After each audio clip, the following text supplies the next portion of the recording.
In 1953, Earth experienced a war of the worlds.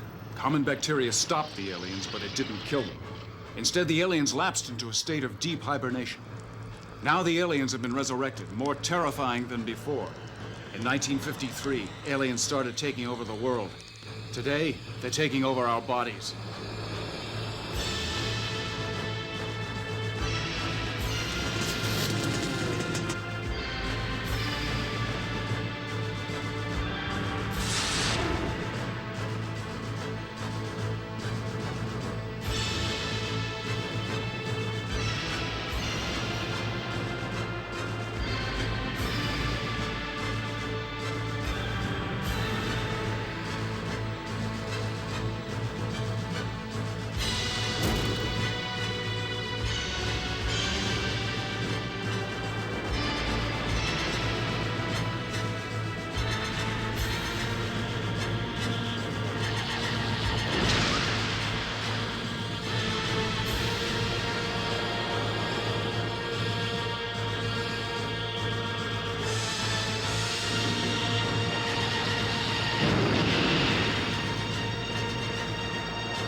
They sure don't die very pretty, do they?